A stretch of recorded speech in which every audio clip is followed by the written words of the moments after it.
السلام علیکم ډیرو قدرمنو او زړه تراتیرو خوږو اوریدونکو هیله ده چې روغ جوړ خوښ او خوشحاله وایست د ژوند پر ټولو ناخوالو به برلاسي یاست زه قلميار اشنا یم او د ناولونو نړۍ په روانه خپرونه کې مې تاسو ته دا ځل یو بل ښکلی ناول انتخاب کړی دی د ناول لیکوال ارواښاد نصیر احمد احمدي صاحب دی او ناول جوجو ناول دی هیله ده چې دغه ناول تر پایه راسره واورئ دا داسې یو اثار لیکل سوی دی که چیرې هر اورېدونکی یې واوري داسې فکر به وکړي لکه دا لیکوال چې زموږ په کلي کې روان وي نو دا چې په کتاب کې څه لیکل سوي دي زه یې تر تاسو رسوم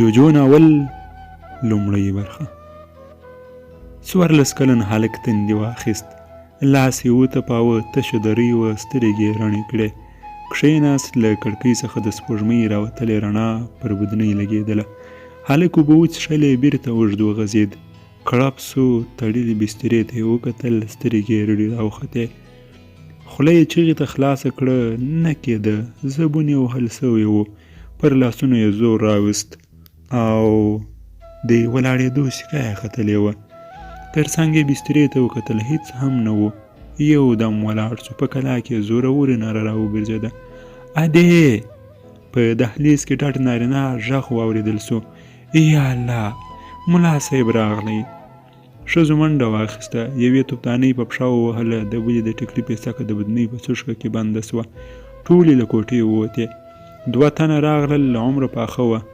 غټې ژړې لونګۍ یې تړلې وې یوه د پراته هلک لاس ورپورته کړ یوه شېبه غلی و بیا یې وویل نبض یې ښه دی لاس یې پرېښود د هلک مخ ته یې وکتل ورو یې وویل ملک صاحب ما د خو د ویرې علامه ښکاري شونډه یې وتلې ده ملک پراته هلک ته کتل سړي وویل له څه وخت راهیسې همداسې بې حاله دی ملک ټوخي واخیست کڅوړنۍ سترګې یې له اوښکو ډکې سوې په زحمت یې وویل بس نیمه شپه یې چیغه کړه ورغلو په مټ کې تر چوترې ځان رسولی و سړي د صدرۍ یعنې واسکټ له جیبه قلم راوویست کوچني چوکاټونه یې ولیکل کاغذ یې ملک ته ونیو د پیریانو علامه ده خو ته فکر مه خرابوه دا تعویض په 7 سرو ټوټو کې ونغاړئ هلک ته یې ور په غاړه کړئ خدای به کوي تعویض به کوي د انس و جنس له شره به امن وي ملک کاغذ ور واخیست ملا ته یې د 20 افغانۍ لوټ ونیو دواړه له کوټې ووتل هلک په دوهم سهار سترګې رڼې کړې د جارو غږ یو دم ودرېد یوې پیغلې منډه واخیسته له چوترې چغه راغله ملک لالا تواب په صد راغلی کوټه له وړو زړو ډکه سوه ملک او 2 نور نارینه تواب ته نږدې کښېناستل ښځې له وره سره ولاړې وې تواب په ویره یوې بلې خواته کتل ملک د هغه لاس ورپورته کړ په خپل ټټر پورې ټینګ ونیو په خوند یې وویل تواب زویه زه یم ملک لالا دی ویې ټوخل یوې ښځې په بیړه توپدانۍ ورته ونیوله هلک هماغسې وارخطا سترګې رغړولې ملک په زوره وویل بلا وبلا یوه ډنګره ښځه رامخته سوه خل ټیکری پر مخ ورکش کړ غلې ودرېده څه وایې ملک لالا زوی ته دې شیدې راوړه ښځه په بیړه له کوټې ووته ملک تواب تر غومبري کش کړ یو دم یې وخندل د ملک لمسی او دومره ویره زړور اوسه زه پلار او تره دې ټول دلته یو هلک هماغسې سترګې رغړولې ښځینه وارخطا غږ واورېدل سو ها دا دی ملک له شیدو ډک ګیلاس ور واخیست د تواب خولې ته یې وروړ هلک مخ واړوه ملک وویل اوس ښه تواب ور ونه کتل ملک په عمر پاخه ځوان ته مخ ور واړوه ورو یې وویل باتوره زویه یوازې به یې پرېږدو 3 نارینه ولاړ سول ملک ناره کړه بلا وبلا ښځې په رېږدېدلي غږ وویل څه وایې ملک لالا په هلک پام کوه د ښځې د ټیکري بیسکې لړزېدلې ټول له کوټې ووتل ښځې په بیړه دروازه پورې کړه ورغله د هلک سر یې په غېږ کې ونیو په چیغو چیغو یې ژړل تواب وویل ادې اوس ښه یم.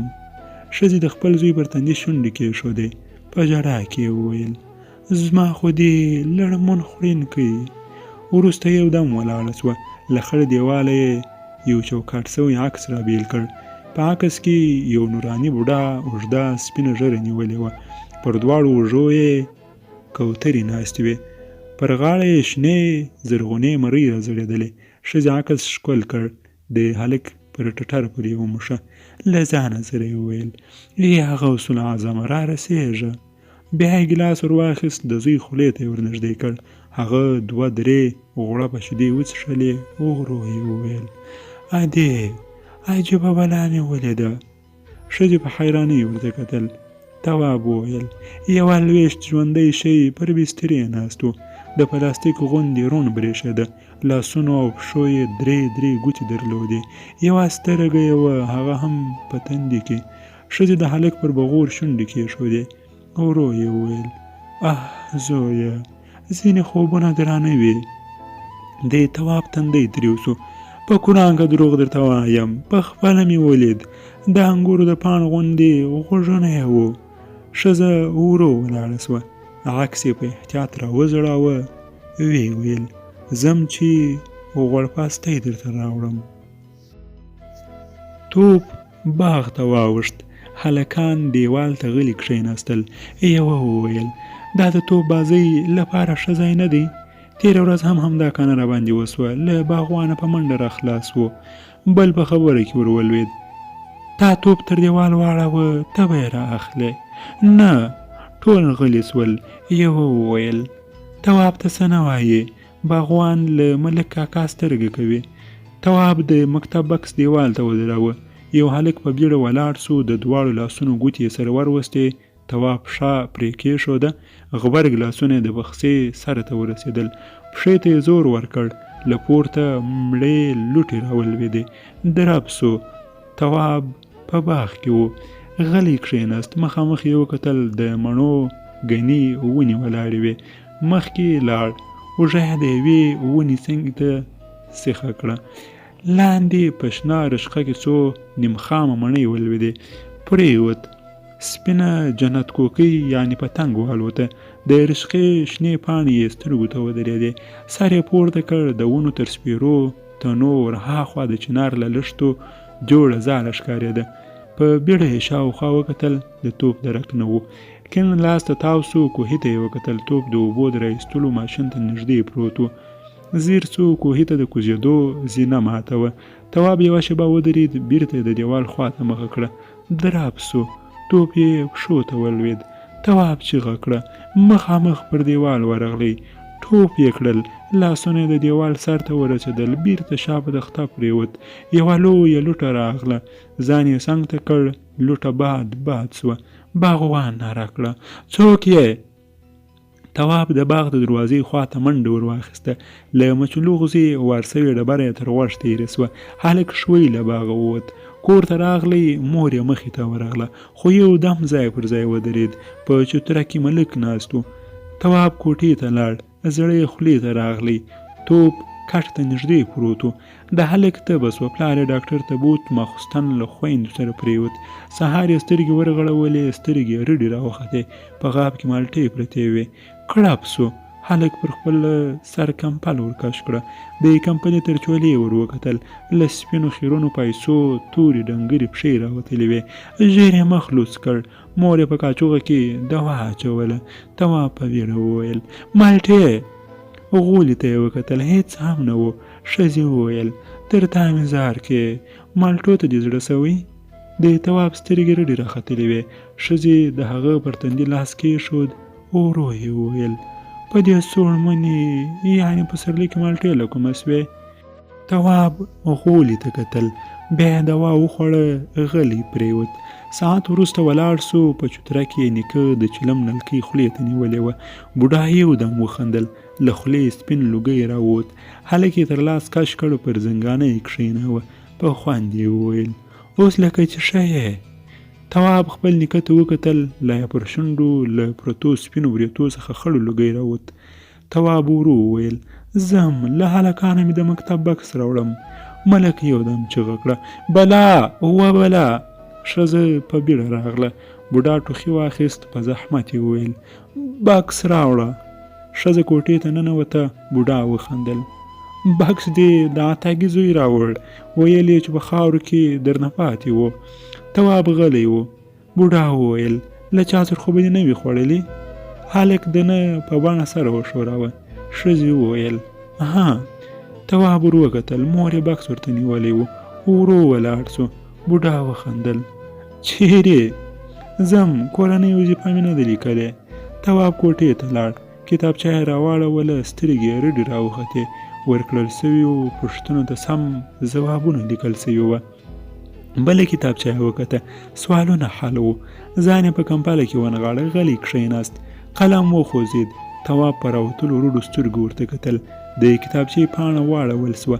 قلم ولیکل له ما مه ویرېږه. تواب دیوال ته ور وښویېد. قلم ولیکل مرسته غواړم. هلک په ماته ګوډه ژبه وویل ته څوک یې؟ ولیکل سول د یوه لرې ستوري اوسېدونکی. هلک لړزې اخیستی و. قلم ولیکل زړه دې غټ ونیسه. پر کتابچې لنډه رڼا راوګرځېده. رڼا د بوړبوکۍ غوندې پر خپل ځان راتاو سوه. یوه لویشت ژوندی موجود ولاړ و. موجود وویل ما ته جوجو ویلی سي. تواب خپل زنګنونه پر ټټر پورې ټینګ نیولي و. د جوجو د مردکۍ غوندې شنه سترګې وځلېده. په خوند یې وویل هله نو، ډارن هلکان مې نه خوښېږي. تواب غلی و. د چرګې کوټ کوټ ته ورته غږ پورته سو. کوټ کوټ کوټ. جوجو وویل دا زموږ خندا ده.